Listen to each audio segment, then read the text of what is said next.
Well, hello, ladies and gentlemen. Welcome to 2CTV with some breaking news from London, specifically South London in Clapham. Last night, we heard about an incident, an attack that happened around Clapham Common. The suspect, the attacker, was still on the run. So the manhunt is still ongoing, but we now have more information, including the identity of the person and everything else around this issue. Hello to everybody in the live chat. Let's get on with the show.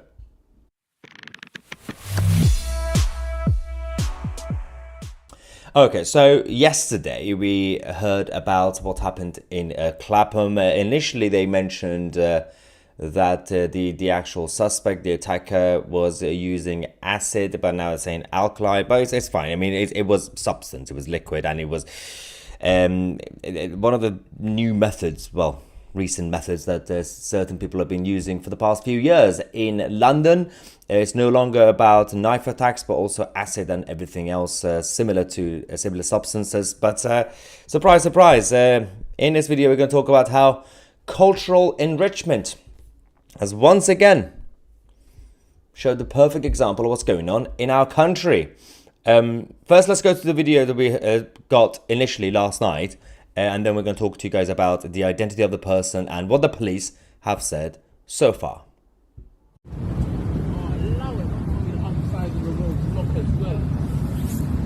Yeah, don't really look. The other side lock as well? Yeah. I can't go to my yard.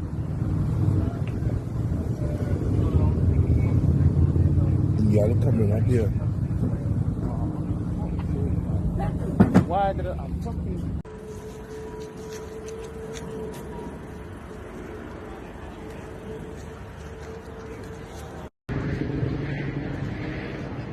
Right, now let's talk about how apparently diversity is our strength, which is not obviously, but this actually obviously happened around Clapham Common, which is South London, in case you don't know the area. And then the police came and mentioned just earlier, about an hour ago, this is the person.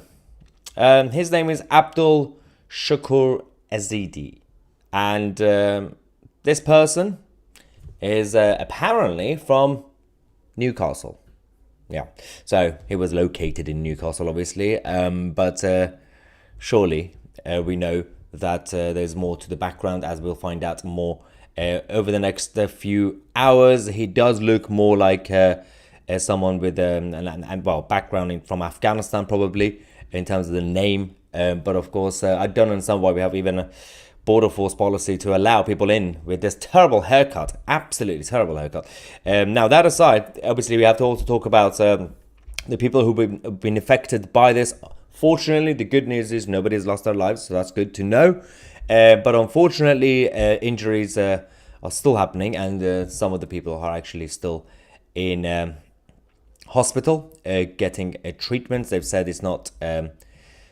well, they will survive, but it will be life-changing. Not life-threatening, but life-changing. So we'll find out more about that as well.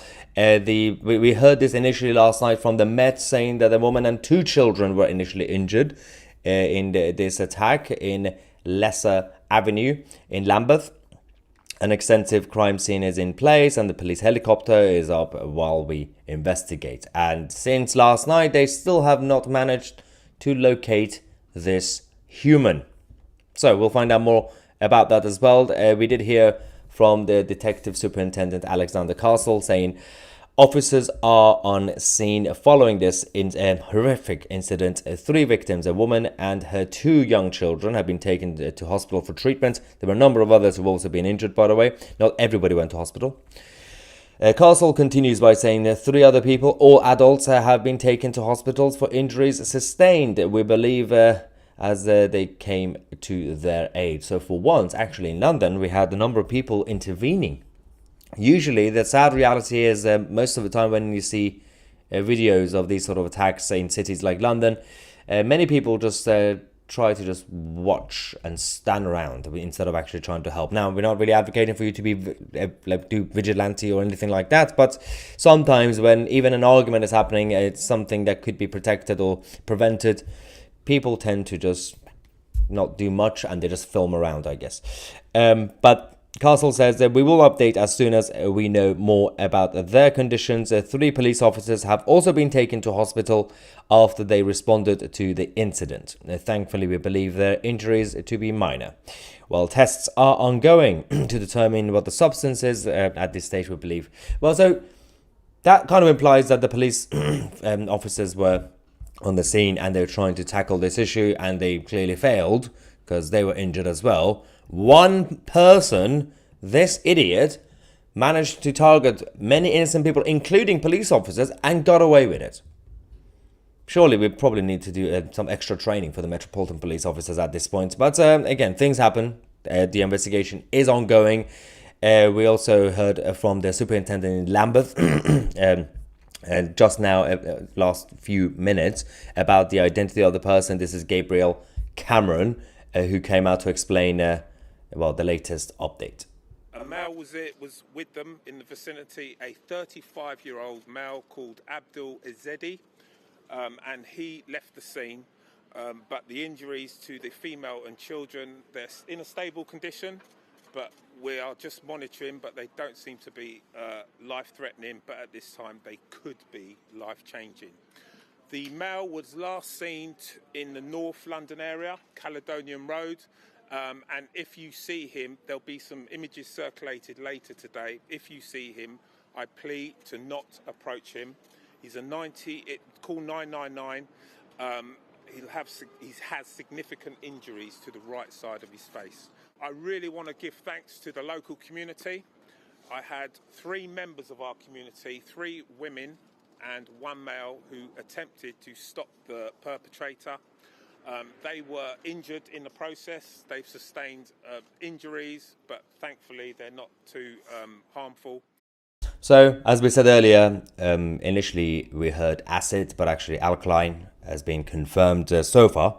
They're going to do more investigation about how and why. Well, at this point, you can probably go back to the main reasons. Everyone has their own motive. They still don't know the full motive, but we know that the mainstream media are probably going to be spinning this and going with mental health. Something, some sort of mental illness condition or something. They're going to do that usually. Clearly, this man was based in Newcastle and clearly from a different country, because obviously his name and his terrible haircut. And but at the same time, it is a bit of a surprise that they managed to actually identify and name him publicly, probably because he's still on the run. Usually the mainstream media and the police tend to, these days, not to give you that much information about the person. This time they had to, because they're still chasing him.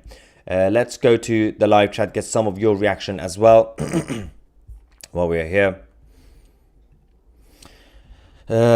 First comment says that we carry on with this as no one else is doing a thing about it. About time we've done it ourselves. People are too scared these days. Andrew Buckley says, I wonder if this Geordie impersonator was a recent resident of Gaza, Iran, or Yemen. Well, his name is not Iranian. It's not Persian. It's more Arabic or Islamic. It's most likely from Afghanistan, actually. But in terms of even his appearance and his features, but you never know. It could also be from Gaza, but they're probably not from Yemen, because you will be more obvious if someone is from Yemen. Always Pooh says, another immigrant. Yep. SRC says, deport Islam. Anyone that follows Islam in the UK needs to be removed. Chris Tucker says, worst haircut in Europe. I know, absolutely agree with that. Look at all the mosques. I mean, firstly, let's not forget that the investigation that started even by the Home Office a few years ago into Islamic centers and mosques, then they discovered so many of the so-called preachers happened to be training people up in those places, especially young people. I'm not saying this is completely related to that, but it's the whole culture that is happening. The fact that one of the problems that we have when we talk about people from certain cultures, especially the Islamic cultures, Middle Eastern cultures, coming here and causing chaos. There's so many different types of crimes happening. We've got the grooming gangs, the organized gangs. You've got, obviously, the terrorist attacks, extremists, and everything else. But even if these sort of events that happened, for example, last night in Clapham with this idiot, even if this was, I don't know, some sort of messed up situation, right? It still goes back to what we're saying. While the political left talks about diversity being our strength or cultural enrichment, it's about the fact that people from certain backgrounds and cultures and mentalities don't have any respect for the rule of law in Britain. That's the issue. They have no respect for the rule of law. They have no respect for our traditions. They want to change it. They want to get rid of all the pubs because drinking is bad, obviously. Then they also have no respect for our people, especially our girls and our women, because they see them as infidels, so they're easy targets. That's the issue. So it doesn't really matter if the actual technical motive was because he read the book or because it was a personal thing. He knew the people he targeted, or he just went crazy. It doesn't matter. Everything still goes back to the personality and mentality of certain people who are coming from certain countries. It's primarily, obviously, the Islamic countries and the Middle East. No respect whatsoever. That's the issue that we're currently facing. And lack of integration, obviously, it plays a huge role. And how they came here is very important. How you come into the country and how you then stay in the country and how you live in that new country says a lot about your personality and about your character. Because if you lie from the beginning and you continue to live a lie, obviously get on a boat from France pretending to be a refugee and everything else that happens, it tells a lot. It says a lot about your personality. And obviously your haircut as well. So, fortunately, nobody's lost their lives, so that's actually good news. But unfortunately, some people who are currently in hospital are facing potentially life-changing situations. So we'll find out more about that. Mick says, fancy him being a foreigner. I thought it was John Smith from Blackpool. Well, everyone said, obviously, because he was based in Newcastle, everyone at first came and said, oh, Geordie, well, is he a Geordie? No, not really sure he was born here, but he might have been born here, but it still wouldn't matter because of the way behavior and your attitude is what makes you whatever you are. So you could be born in Britain or America, but if your attitude is still not with the rest of the country and the rest of society, you're essentially a foreigner still. Your attitude and your behavior is what makes you British and respecting the traditions and the rule of law. Whether you were born here or not, it doesn't matter. Right. Lord Wilfred says, cultural enrichment is no good for our England. It's no good for anywhere, actually. We see this every day. Cats and dogs, both of which have 4 paws and a tail. However, very different creatures. Yep. Let's go back to this comment. What do we have? Every person is a representative of the country they came from. If they can't self-regulate their own ethnic community, deport the whole community. Once a whole communities suffer for the crimes, that's the issue. So considering that initially, out of being complacent, the political establishment, then it became a policy, Home Office, to send people to certain places. So en masse, people came into the country. They said, okay, everybody send them all to this council estate in Birmingham or in Luton, Glasgow, East London, wherever. That created more ghettos, and that created lack of integration anyway. So, and then the people who, even a few people who happen to be in those areas and want to integrate, they can't because they're basically stuck. I mean, everybody has free will. You can leave the area. This is where it goes to the comment we just saw. If you're claiming you're a young person and you're in those what we call so-called ghettos, where you leave your house, you go to a local shop, you just don't even speak English. Everybody speaks the same language, right? Whether it's Arabic or Urdu or whatever it is. If you're still in that area, even though you're still complaining, saying, "Oh yeah, I want to be British," but you don't do anything about it, well, that you're now part of the problem. And if the rest of the community can't regulate themselves, And of course, failure of the central government as well and local government. Let's not forget about that as well. It was their policy in the first place. Then everything goes back to the original community. It's the same thing that we've been saying for 10, 15 years, since obviously the extremists and radicals, the Islamic ones, are causing chaos in terms of the attacks on a regular basis in the West since 9/11.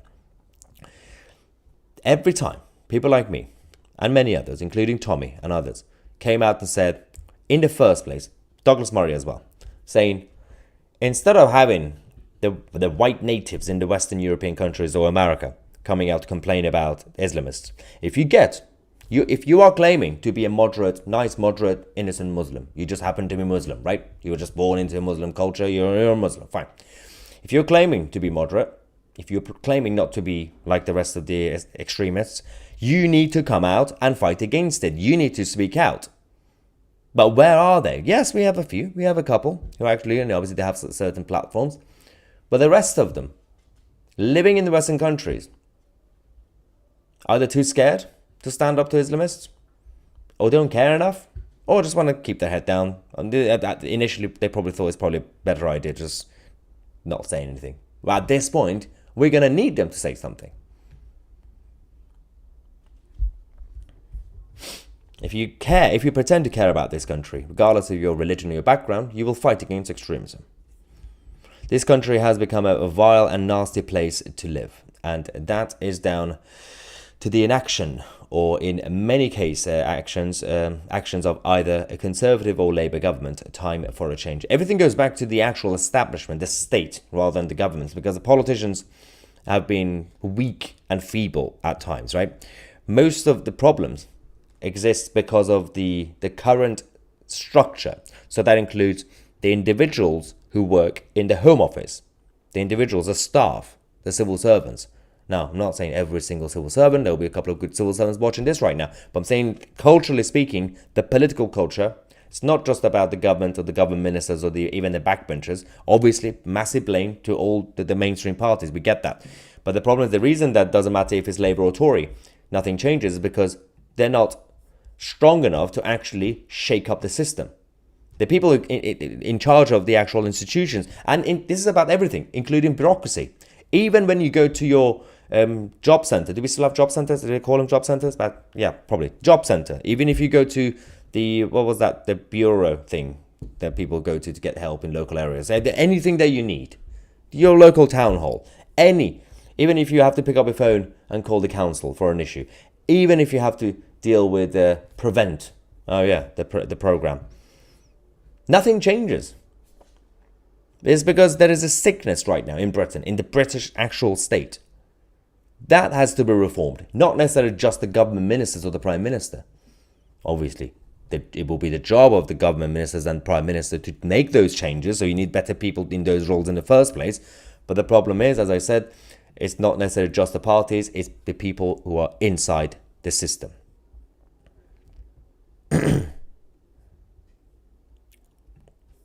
John Turnley says, we are turning into a third world country quicker than I thought. I've been warning about this for years on this channel, saying do not turn Britain into another Iran. Look what happened in Iran in the 70s, after 79, when the paramilitary coup happened and the Islamic occupiers took over. They turned that country. That was one of the most, becoming obviously very civilized, liberal, obviously, constitutional monarchies. They had some issues towards the end of the 70s, obviously.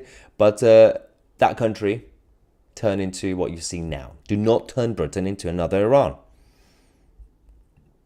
Sharing cultures can be positive. However, when one culture wants to destroy your culture, is another thing. And this is the matter now in Europe. Exactly. So theoretically and ideologically, the concept of multiculturalism is still nonsensical. But in the concept of diversity of cultures, while having every individual still believing in one culture first, one mentality, one common goal in any country. So in Britain, everybody should be actually respecting the British rule of law, British traditions and behavior.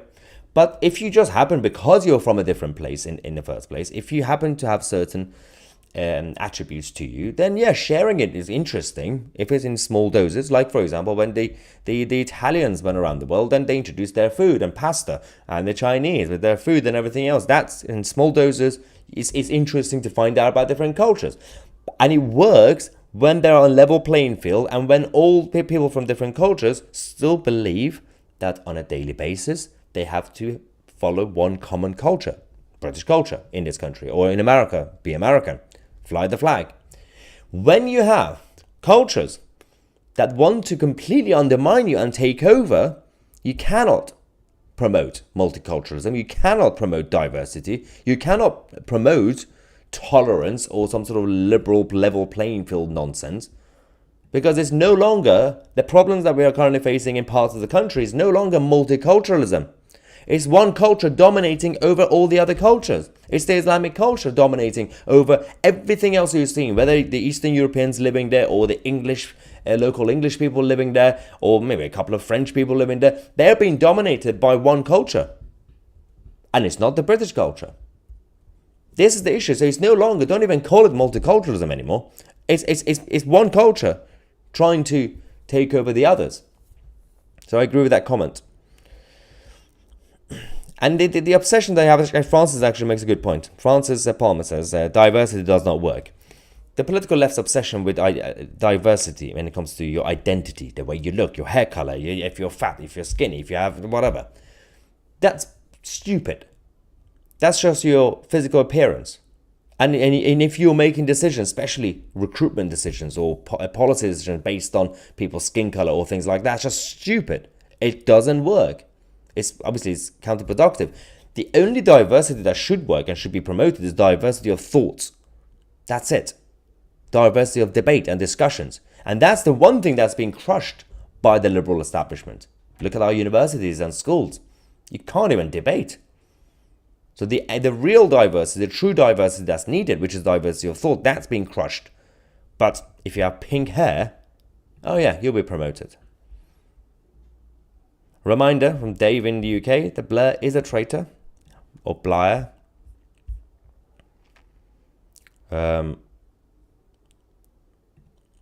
We got a couple of comments about reform. If we get a reform UK candidate, I will vote reform, although I don't agree with them on fracking. Oh well.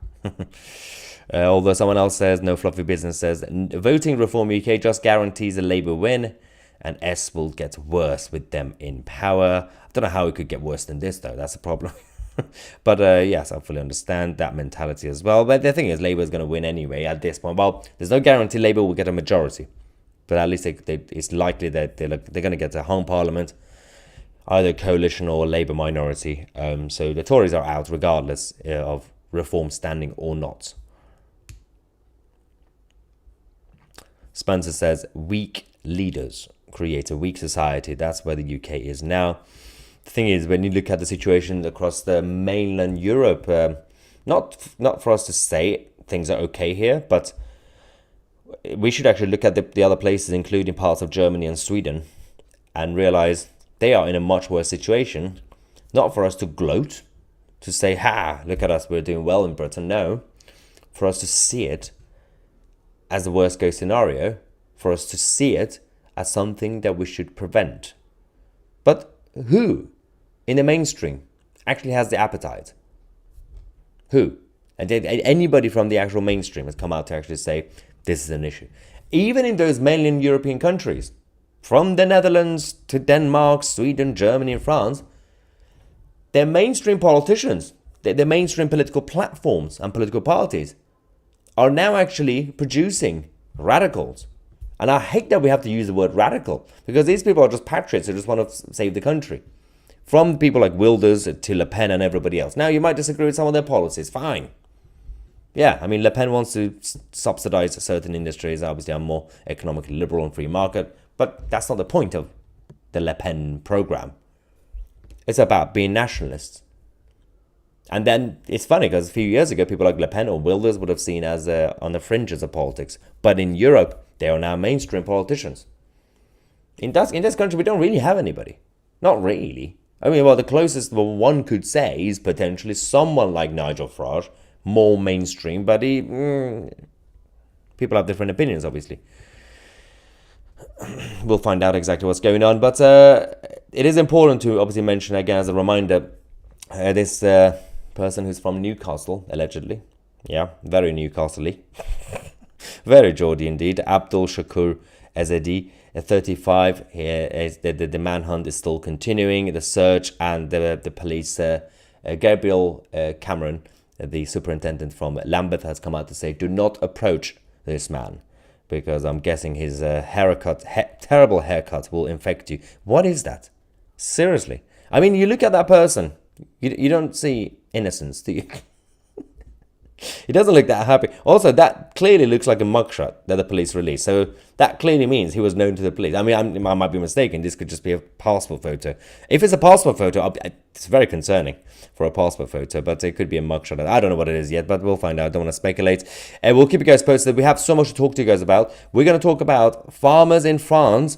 They're causing chaos because they've also been joined by farmers from Belgium and everywhere else. The European Union, European Parliament building is being targeted as we speak. So I'll talk about that later on. We're going to talk about Mike Freer, the Tory MP in North London, who decided to resign or stand down because of Islamists threatening him and targeting his office, which is absolutely disgusting, by the way. We're going to talk about what happened yesterday in the Senate in America. Mark Zuckerberg being grilled by Ted Cruz and many others. And we're going to talk about, of course, what's going on in the Middle East, the latest update from the Houthis and the nutters in Gaza. Thank you so much for watching. Subscribe to the channel if you haven't already. I'm Maya Tusi, and we are the media.